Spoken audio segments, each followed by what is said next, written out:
की सरकार चलने वाली नहीं है। अगर कांग्रेस का जो इंडिया गठबंधन है, अगर वो सरकार बनाने का प्रयास करेगा तो नीतीश कुमार की उसमें बहुत प्रमुख भूमिका किसी भी पार्टी को बहुमत नहीं मिला है।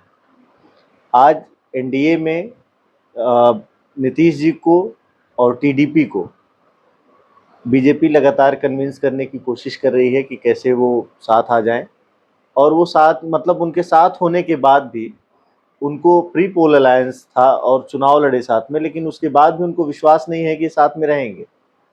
तो अगर कांग्रेस नेता और कांग्रेस के अध्यक्ष माननीय खड़गे जी अगर ऐसा कुछ कह रहे हैं कि ये सरकार नहीं चलेगी, तो हम लोग भी ये मान के चल रहे हैं कि सरकार चलने वाली नहीं है। मैंने पहले भी कहा है इस पर कि ये नेचुरल अलायंस नहीं है, दो अलग अलग विचारधाराओं का संगम है और वो संभव नहीं। एनडीए लोकतंत्र जिस तरीके से इन्होंने जनता ने बहुमत नहीं दिया है किसी भी दल को, एक बात तो साफ है कि जनता, भारत की जो जनता है वो मोदी से नाखुश थी, और मोदी से नाखुश होने के नाते उन लोगों ने इनको अल्पमत मिलाया। अब ये 400 पार का दावा कर रहे थे, आज इनको 240 पे ले आके खड़ा कर दिया, और अब इनको सबसे बात करके इन्होंने, जिस आपने देखा होगा, इन्होंने अपनी पार्टी को कॉन्फिडेंस में नहीं लिया और एनडीए की बैठक बुला ली, अपने आप को एनडीए का नेता घोषित करा लिया, फिर उसके बाद प्रधानमंत्री पद की शपथ ली, लेकिन अभी तक बहुमत नहीं सिद्ध हुआ है। अभी हाउस में फ्लोर टेस्ट होना है, और इन्होंने अभी पार्टी के अंदर भी अपने आप को नेता घोषित नहीं कराया, नेता नहीं डिक्लेयर कराया है। तो आप कहीं ना कहीं इनके अंदर भी वो कॉन्फिडेंस नहीं है, साफ दिख रहा है। जिस तरीके से ये इनका अलायंस है, ये साफ दिखाता है कि सरकार चलने लायक नहीं है। देखिए, अभी तो सरकार की शपथ हो चुकी है, नरेंद्र मोदी जी के साथ में 71 मंत्रियों ने शपथ ली है, लेकिन अभी सदन चालू नहीं हुआ है। अभी लोकसभा की कार्रवाई एक भी दिन चालू नहीं हुई है, जो भी 25-26 तारीख से हो सकता है कि पहले सांसदों को शपथ दिलाई जाए, उसके बाद अगर सत्र चालू करेंगे तो देखा जाएगा। अन्यथा अभी तो ये है कि जो फ्लोर टेस्ट की बात आ रही है, तो हो सकता है कि लोकसभा स्पीकर का चुनाव भी होगा, उसके साथ साथ इस समय विपक्ष, चूँकि 10 साल बाद अब विपक्ष जो है अपनी भूमिका में आया है पूरे भारत में, तो वो अपने डिप्टी स्पीकर की मांग भी कर रहे हैं। और सरकार गिरने और ना गिरने की, देखिए यहाँ बात है कि जो अभी बात हुई टीडीपी की, जो चंद्रबाबू नायडू की पार्टी है, और नीतीश कुमार की बिहार में जो ये जेडीयू है, तो ये भले अभी 6 महीने पहले भाजपा के जो एनडीए गठबंधन में आए हैं, लेकिन ये लोग इससे पहले जो है भाजपा के साथ नहीं थे, यानी कि एनडीए के गठबंधन में नहीं थे। और दूसरी चीज़, जो इनका अपने अपने प्रदेशों में जिस प्रकार से ये सरकार चलाते हैं, या जो एजेंडा रहता है सरकार चलाने का, वो बिल्कुल एनडीए के तरीके से नहीं रहता है। जो एनडीए का वो रहता है, देश में शासन करने का तौर तरीका होता है, जिस तरह से वो अपना उनकी विचारधारा है, उससे मेल नहीं खाते। तो इसीलिए जब वोटिंग के नतीजे आ रहे थे 4 जून को, तो हम लोगों ने देखा कि तमाम मीडिया में और मेन स्ट्रीम मीडिया में भी ये चल रहा था कि जब 240-242 पे भाजपा रुक गई और उसके सहयोगी दल बहुमत तो पा गए थे, लेकिन उसके बाद भी ये देखा जा रहा था कि कहीं नीतीश कुमार और चंद्रबाबू नायडू कांग्रेस के इंडिया गठबंधन के साथ ना आ जाएं। लेकिन चूंकि ये लोग अभी इलेक्शन के पहले से ही गठबंधन में थे, तो और चूंकि इनको ऑफर भी मिला अपना मंत्री बनाने का, तमाम मंत्री बिहार से और वहाँ आंध्रा से बने हुए हैं, तो इसलिए जो है अभी सरकार में शामिल हो गए हैं। लेकिन मुझे जहाँ तक लगता है कि जिस दिन शपथ हुई है उसके बाद से ही नीतीश कुमार और उनकी पार्टी इस फैसले से खुश नहीं है, क्योंकि उन लोगों को जो मंत्री पद मिले हुए हैं वो संतुष्टिजनक नहीं है। तो ये उम्मीद की जा सकती है, अभी फ़िलहाल इस 2024 में महाराष्ट्र में चुनाव है, और महाराष्ट्र में भाजपा का और एनडीए का बहुत बुरा प्रदर्शन रहा है, और अगले साल बिहार में चुनाव है। तो इस चुनाव के मद्देनज़र मुझे लगता है कि सरकार अस्थिर है, कभी भी गिर सकती है, और अगर मान लीजिए नहीं भी गिरती है तो बार्गेनिंग बहुत होगी। जो जिस तरह से 10 साल से नरेंद्र मोदी जी भारत में सत्ता चला रहे थे, वैसे तो नहीं चला पाएंगे, वो अभी से दिखने लगा है। और जिन चीज़ों के लिए वो कह रहे थे कि हम इसको अमित शाह और नरेंद्र मोदी कैसे लागू कर देंगे, वैसे कर देंगे, ये सब चलने वाला नहीं है। तो जब बार बार बार्गेनिंग होगी, दबाव बनेगा, तो आप समझ लीजिए कि किस प्रकार से सरकार चलेगी। जब लगेगा एनडीए या बीजेपी को कि बिल्कुल हो ही नहीं पा रहा है, तो हो सकता है कि वो खुद ढीले पड़ जाएं और सरकार गिर जाए। अगर किसी को प्रधानमंत्री बनने का मौका मिलेगा तो मुझे लगता है वो ज़रूर बनेगा। देखिए, अब विपक्ष ने ऑफ़र नहीं किया या किया, ये तो बात जिन लोगों ये चूँकि ये बंद कमरे में बात होती है, तो आप ये नहीं कह सकते कि ऑफ़र किया कि नहीं किया। लेकिन अगर ये बात आई है, तो प्रधानमंत्री तो एक इस सर्कमस्टेंस पे आई है कि दिख रहा है कि नीतीश जी प्रधानमंत्री बन सकते थे। विपक्ष ने ऑफ़र किया कि नहीं किया, ये एक अलग बात है। अब जो स्थिति है कि यहाँ पे नीतीश जी को उस तरह सम्मान मिलता नहीं दिख रहा है, जो मेरा अनुभव है, जो देख के मैं कह पा रहा हूँ, उस तरह का सम्मान मिलता नहीं दिख रहा है।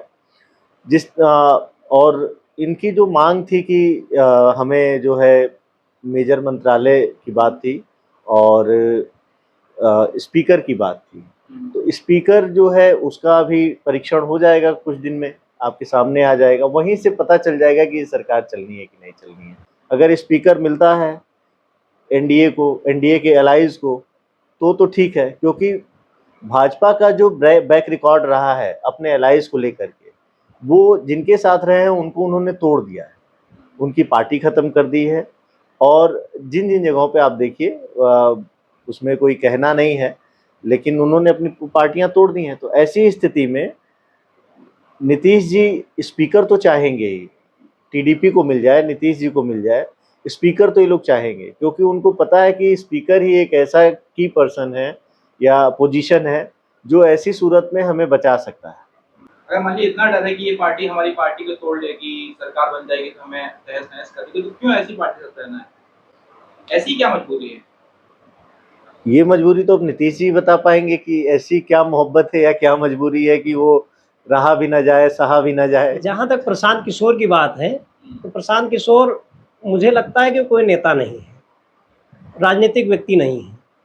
वो अभी तक तो 2014 से जब वो लाइमलाइट में आए, जब देश में उनकी चर्चा शुरू हुई, जब नरेंद्र मोदी की सरकार 2014 में बनी थी, तो ये था कि ये प्रमुख रणनीतिकार रहे हैं। तो इनको कहा जाता है कि ये रणनीतियाँ बनाते हैं, इलेक्शन कैंपेन की, कैसे जीतते, कैसे क्या होता है। और इस बार उनकी भी रणनीति फेल हो गई, उनके भी जो आंकड़े थे वो फेल हो गए। उनका भी कहना था कि 300 से ज़्यादा सीटें बीजेपी लाएगी, लेकिन ऐसा कुछ हुआ नहीं। तो मुझे लगता है ये कई ऐसे बयान और ऐसी बातें करने लगे हैं कि इनको ये जो जो अपना जन स्वराज यात्रा लेकर के चल रहे हैं बिहार में, तो वो सब फेल होता दिख रहा है। कोई ऐसा मतलब बहुत ज़्यादा इनका असर पड़ नहीं रहा है। तो और उसके बाद जो है नीतीश कुमार, चूँकि बिहार में एक बहुत बड़ी ताकत है, भले जो है उनकी पार्टी बड़ी डगमग रही हो पिछले कुछ सालों में और बहुत ज़्यादा सीटें उनके पास विधानसभा की और लोकसभा की ना रही हों, लेकिन उसके बावजूद 20-22 साल से वो मुख्यमंत्री पद पर हैं। और दूसरी चीज़ मतलब ये सब बातें हैं, इस वजह से प्रशांत किशोर कुछ भी बोले हों, वो अलग बात है। और एक सेंटिमेंट को लेकर के आदमी कह देता है कि इन्होंने जो है लोगों की भावनाओं से खिलवाड़ किया, हमारी बिहार की एक अस्मिता थी जिसको जो है प्रधानमंत्री के चरणों में रख दिया, ये सब कहा है। वो नीतीश कुमार जाने वो क्यों पैरों पे झुके प्रधानमंत्री के। और दूसरी चीज़ देखिए ये है, जो आपने कहा है कि जो विपक्षी दल है, यानी कि कांग्रेस है या आरजेडी है, लालू प्रसाद है, उन लोगों ने उस पर कोई प्रतिक्रिया नहीं दी। तो देखिए, प्रतिक्रिया देना ना देना तो वो उनका विषय है, लेकिन मुझे लगता है कि जैसे अगर कांग्रेस का जो इंडिया गठबंधन है, अगर वो सरकार बनाने का प्रयास करेगा, तो नीतीश कुमार की उसमें बहुत प्रमुख भूमिका होगी। तो इसलिए तेजस्वी यादव या बिहार में जो कांग्रेस के नेता हैं, वो कभी भी नीतीश के ऊपर कोई उँगली नहीं उठाएँगे। किसी प्रकार का कोई पुरानी बात भी वो नहीं करेंगे, जब तक इनके साथ गठबंधन की जो है संभावनाएँ हैं। तो इसलिए जो है वो उनका कोई बोलना जो है मतलब राजनीतिक रूप से ठीक नहीं है। और दूसरी चीज़, नीतीश कुमार ने ऐसा क्यों किया ये तो वही बता सकते हैं। लेकिन ये समझिए कि नीतीश जब तक अभी चुनाव करीब नहीं आ रहा है विधानसभा का बिहार में, तब तक नीतीश ऐसे ही चिपके रहेंगे, चाहे उनको वहाँ सम्मान मिले या अपमान मिले। क्योंकि नीतीश कुमार जी का कुछ भी नहीं कहा जा सकता, वो कब क्या करेंगे, कब क्या बोल देंगे, कब किस बात पे जो है पलट जाएँगे, कब माफ़ी माँग लेंगे, ऐसा कुछ उनका स्थायित्व नहीं। मुझे लगता है ये बात उनको भी नहीं पता रहती कल क्या करने वाले हैं। बीजेपी ने जो किया उससे चंद्रबाबू नायडू खुश तो नहीं होंगे। जो हाल ही में अब तो चुनाव जीत के आए हैं ना, उसके पहले जो चंद्रबाबू नायडू के साथ बीजेपी ने किया, उससे वो खुश तो नहीं होंगे।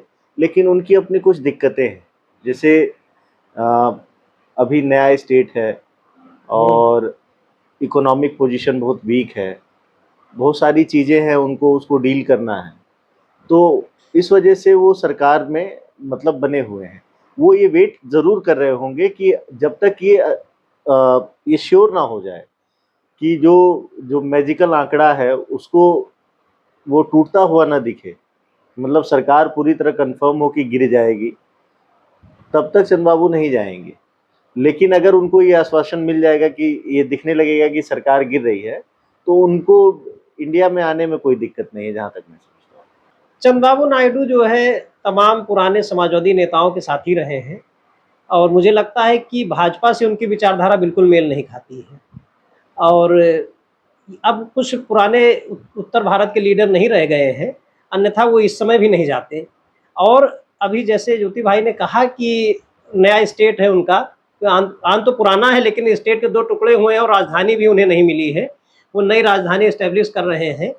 तो तमाम चैलेंजेस हैं, चूँकि 10 साल से जो सत्ता में सरकार में रहा हो, जो दल रहा हो लगातार, उसके पास रिसोर्स ज़्यादा है और अभी भी स्पष्ट बहुमत उसके गठबंधन के पास था। तो वहाँ पे उन्होंने जाना जो है उनके साथ जाना ज़्यादा सिक्योर समझा है।